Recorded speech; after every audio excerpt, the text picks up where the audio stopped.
What's up, guys? Spartan95, welcome back to the channel, and 2.2 stable is now here, so you can play this on Steam. I know a lot of people have already been playing the latest experimental. If you were playing 2.1 and it hasn't updated yet, make sure to go to betas and click none on the betas, and that'll update to 2.2. And PS5 and Xbox, the update should have rolled out already, so when you log in, it's probably doing the update already, and we're going to cover what's in it so you guys know. If you guys want to see a copy of the patch notes, I'll put a link in the video description so you can see everything. I'm not going to cover everything, but I'm going to cover the big points and the things that I think a lot of us were looking forward to or might change the way we play a little bit. Okay, first one is lockable slots for containers and vehicles. So if you go up to a container, now we have lockable slots here. You just toggle this on like this. This is an awesome feature. I like it for the vehicles. That's where I'm really going to like this a lot. So same thing, hit the lock button, and now you can lock your gas or your first aid or your ammunition, whatever you want to do. I love this feature. Next one is sprint mode Autorun. I had to do some digging for this one, but if you go to options and on this will be on console and PC, go down to keyboard and mouse or controller, whatever you're using, and go to the first options button, and then sprint mode is right here. And now there's a toggle option and there's an auto run option. So what auto run does is sprint makes you run when released until either sprint, forward, or back are pressed. So if you want to mess with the auto run, you can. I know some people might like that for the vehicles maybe. Now I will say this seemed to have been changed to toggle for me when I loaded back in. So if you guys are having issues with sprint,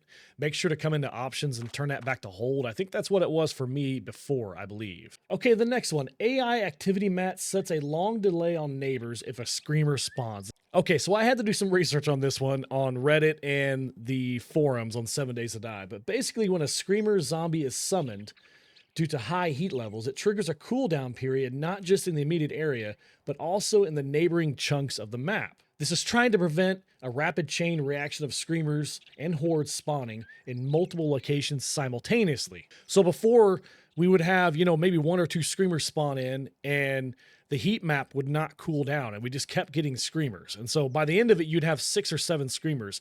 This is going to eliminate that, hopefully. So, and also further down in the patch notes, I'll cover this in a minute, but now if your game stage is low enough, you're only going to get 1 screamer. And then once your game stage is high enough, you'll have a chance to get 1 or 2 screamers. So none of this like 1, 2, 5, 6 screamers.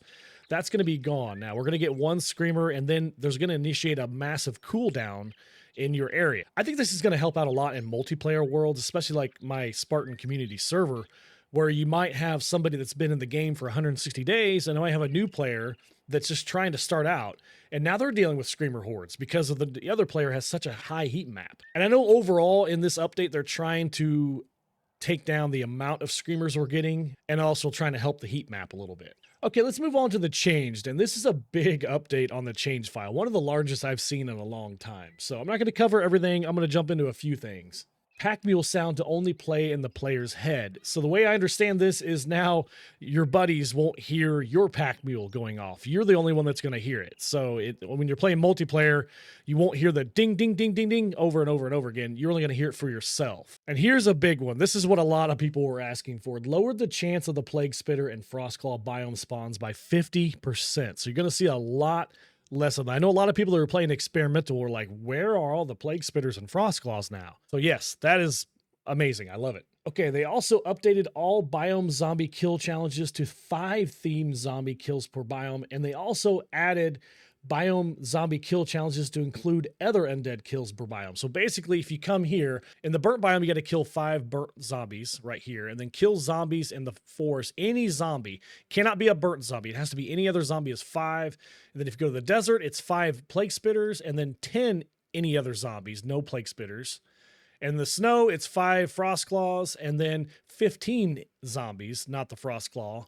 And then the last one is kill the mutated, 5 of them, and then you gotta kill 20 of any other zombie in the wasteland. Okay, the Nomad gloves got an update. So now on the Nomad gloves, it says elite zombie damage. So no longer does it say radiated zombie damage, it's elite zombie damage. So that covers the blue and the orange and the radiated zombies now. Regular screamers spawning to choose 1 or 2 based on game stage. The way I understand it now is if your game stage is low enough, I don't know the number yet, I haven't looked at the XML files, but if your game stage is low enough, you're going to have 1 screamer spawn. And then once it gets high enough, it'll now be 1 or 2 spawn. You can still only get one spawn at a higher game stage, but once you get high enough, you can have 1 or 2 spawn in, the way I understand it. This is my favorite part of the entire update is we removed loot stage caps from all biomes. Thank you. They also removed loot stage max from all biomes. Biome badges no longer boost the loot stage also. And now they got rid of those little bags that have the cross through them that say basically your loot stage is maxed at a certain POI or biome. Now those are gone too. They also disabled buffs related to loot stage cap. This I think was needed. Now people can go back to staying in the pine forest or the desert or the snow, whatever their favorite biome was, and not have to worry about these stupid loot stage caps. We're finally getting back to a non-linear style of play, a little bit. All right, here is the fixed log here. There's really nothing major here. I'm just going to show it to you guys if you want to read through it, or you can read through it on your own time. There's a kind of a funny one here towards the bottom. Glock 9's beloved cornmeal is now spelled the same in food, crop, corn description. I honestly have no idea where that is or if it was misspelled, but it's just pretty funny that Glock 9 was mentioned in here. And then at the very top, they also say, stay tuned for 2.3, which will be even more community requested changes. And if you kind of forgot what they said in the town hall just the other day, I'm just going to put on the screen real quick some of the things they covered. Thank you to my buddy Uzar for putting this list together and sending it to me. So I'm going to scroll across the screen right now if you forgot some of the changes they put in the town hall.